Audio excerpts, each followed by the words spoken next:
Oof.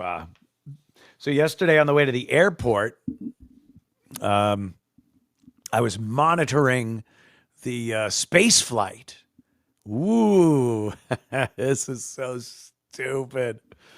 So yesterday morning, they launched some bimbos just really high up in the sky.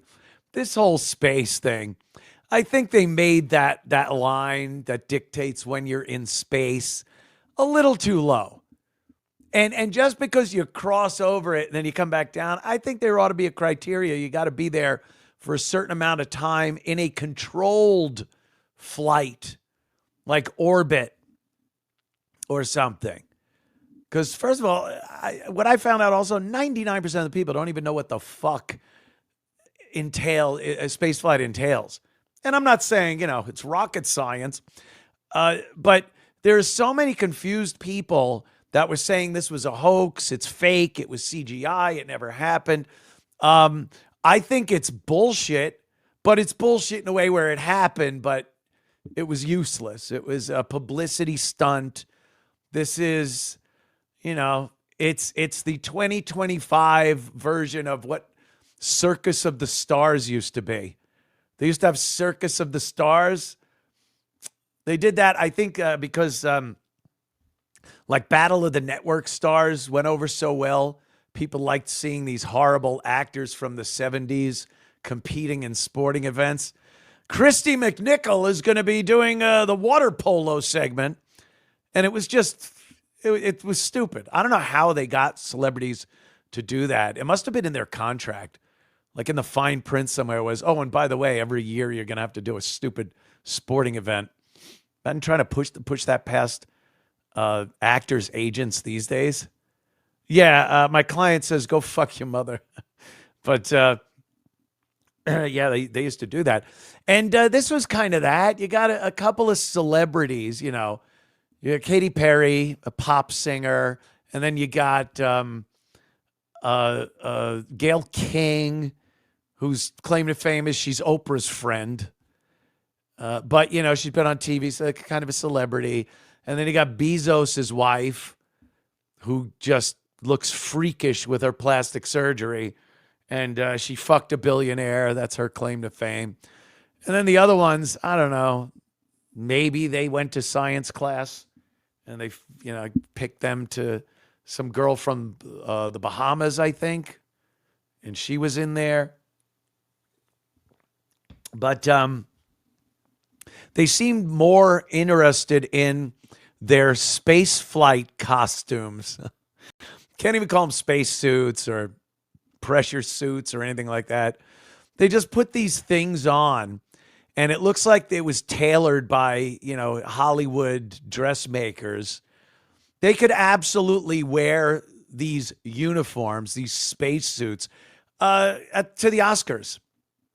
A few accessories. Who are you wearing? Oh, it's fucking, Blue Origin spacesuit.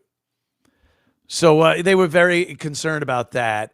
This was supposed to be some type of another one of these empowering women things. And every one of these things I see when they're supposed to empower women, it just seems to be more sexist and misogynistic than, smacking her in the ass and telling her to make you a sandwich. Because this had nothing to do with science. This was not, this was a publicity stunt. This was a carnival ride. And they put these, named celebrities up there. And let's be honest, the danger factor was part of it. I wouldn't have really given a shit if it was just some of the crew that normally would go up, maybe a half-assed astronaut. But you were watching going, I wonder if this fucker blows up and we see one of Katy Perry's tits go flying into the Atlantic Ocean. Or Pacific. Yeah, I think they were in the desert out west somewhere. Texas? The Gulf of America. One of her big fucking tits exploding off into the Gulf of America. How patriotic. Fireworks. And it was none of that. It's a carnival ride. It was a publicity stunt for Jeff Bezos. He's trying to get, some eyeballs on his rocket program. Meanwhile, Elon and SpaceX have just run away with the prize, getting the contracts, putting things in orbit. And that's what I don't think a lot of people understand, the difference between orbital flight and suborbital flight. And what this was, I was watching it. I'll tell you what it was, a carnival ride, because they had the camera on the ship as it's going up. And I'm watching the altitude, and it's moving. And then they had a separation of the booster from the capsule where the gals were. And then I'm seeing the altitude and the speed. The speed's going down, down, down. And finally it reaches what's called apogee. And that's the highest altitude that it reached, the capsule. And then it starts coming back down. And the camera on the ground never left. You could see it. And you could see like blue sky and a white capsule. So if they were technically in space because they crossed that line that says you're in space, they got to raise that. Because I think if you could zoom in with a camera, a broadcast camera, on the ship from Earth, and it's technically in space, I think you're judging space a little lower than you should. Never lost sight of it.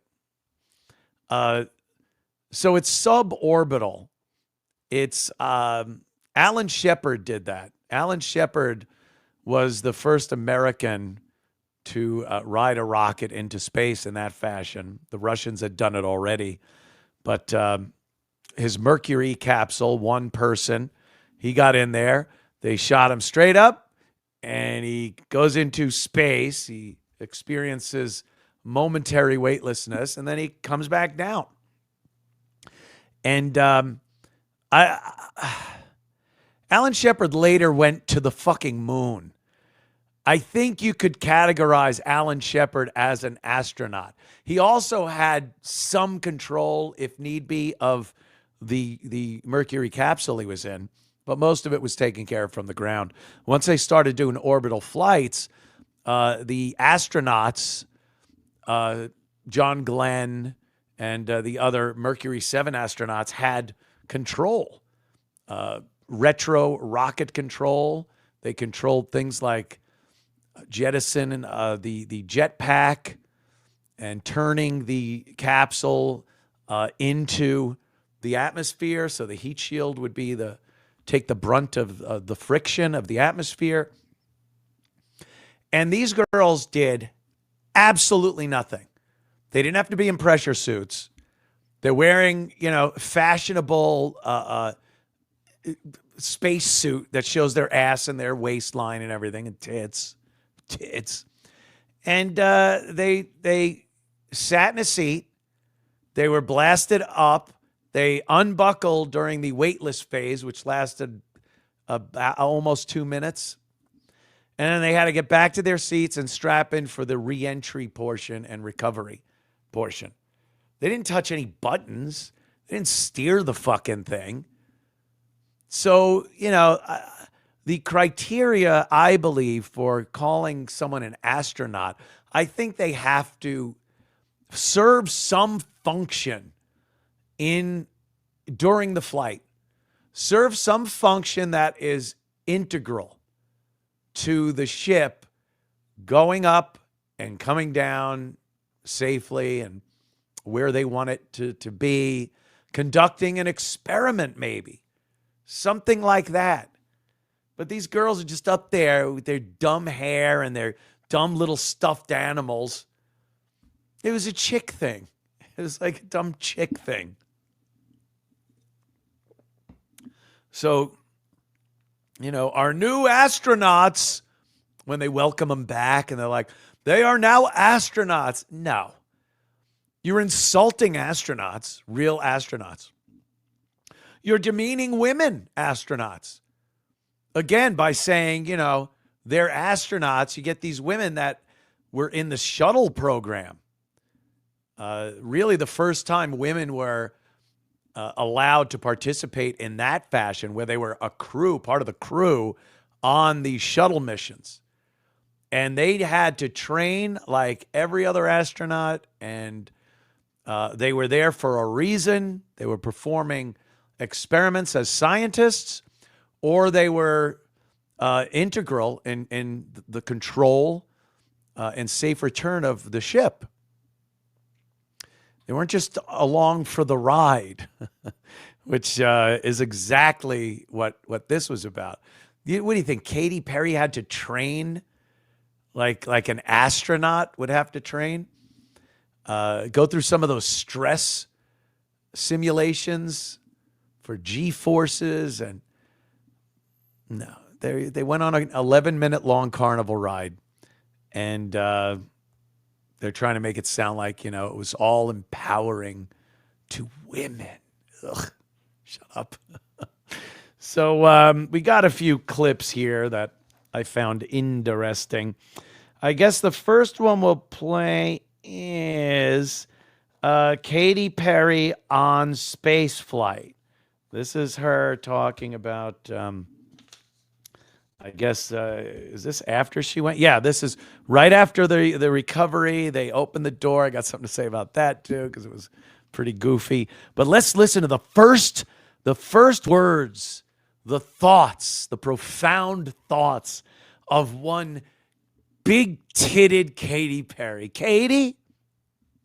It is the highest high, and it is surrender to the unknown, trust, and this whole journey is not just about going to space.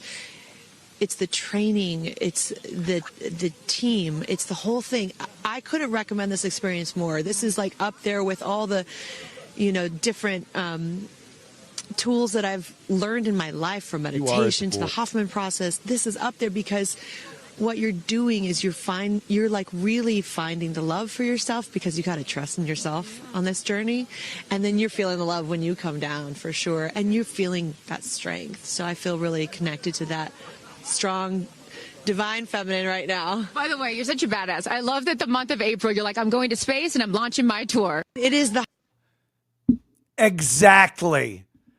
I'm going to space and I'm launching my tour. Do you think Neil Armstrong was training for the Apollo mission and, I don't know, practicing for a Broadway show, perhaps?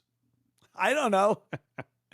If you're able to rehearse your songs and your dances for an upcoming tour at the same time you're training to go and being an astronaut in space, I think one of those two things then aren't really taking precedent. I don't think you're really training to be an astronaut.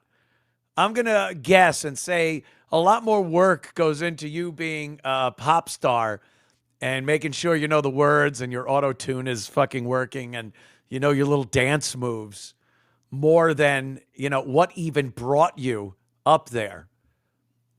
Do you think Gayle King knows anything about Newton's laws and Newton's third law, that's why the rocket works and took you up there? Or they're just like, oh, my shoes. I'm taking my favorite shoes with me. It's so gay. It's just gay. So here's Katy, and this is her being, an astronaut. This is an interview she had before she went, just before. So let's listen to a little more Katy. She's so profound. I love it. I'm really excited about the engineering of it all. I'm excited to learn more about STEM and just the math about what it takes to accomplish this type of thing. I was winding down from a rehearsal the other day, and I was listening to Cosmos by Carl Sagan and reading a book on string theory. And yeah, I was like going to bed. That was definitely like helping. For a moment, because Katy Perry she's an astronaut, so she was going to go to space. So she's sitting there talking about it, and she's watching Carl Sagan, who would do these Cosmos shows. Carl's been dead for quite some time, and he would do these basic, like very introductory level space documentaries. But she's watching that, to get all tuned up. The math. She loves the math involved in. It's a little more than 2 + 2, Katie. I don't think Katie would understand one thing having to do with rocketry, thrust vectors, orbital insertion. Yeah. But, she's an astronaut now, so she has to know these things. And then she's going to just kick back with a book on string theory, in between learning a new dance number for her tour that's coming up. String theory. The fucking, the string on her tampon is the only string theory she should be paying any attention to. It's the only string theory. When you start seeing red wicking down it, pull the plug and shove another one up there. That's string theory for the astronauts, the women astronauts. Oh my God! All right, a little more of a Katie. Ooh. I was like Pythagoras. But I've always been interested in astrophysics and interested in astronomy and astrology and the stars. Pause. I feel like astrophysics, astronomy, and astrology. Does she know astrology has nothing to fucking do with astronomy? I mean, obviously there's stars and constellations, and you want to know scientifically what those are and how they're positioned and how far they are and what they're made of and all those things. That's astronomy. When you're looking at constellations and thinking, well, this means that this week I'm going to have a good week at my job because Aquarius is lined up with the astrology. Okay. She doesn't know what the fuck she's talking about as far as the science behind this whole thing went. All right, let's talk or hear a little more. We are all made of stardust and we all come from the stars, and it'll be exciting to see them twinkle from that site and also have such an appreciation for Mother Earth when we see it in that way. Many people, not many, but the people that have gone have had real profound things to say and have brought down ideas that have been world changing. The environmental movement is based around one of those moments. Is it? Guys looked down and said, "Uh-oh, looks like climate change to me." Yeah, that's Katie the astronaut. She's talking about all things science, astrophysics, and palm reading. She's going to pull out her tarot cards and her telescope and let us know what's going on in the world of science and space. So it was such a fucking joke. I will say I'm impressed in that a private company, even though it's financed by a multi-gazillionaire, can launch a rocket pretty consistently, have some kind of a booster capsule separation, bring the booster down and it landed flawlessly, and bring the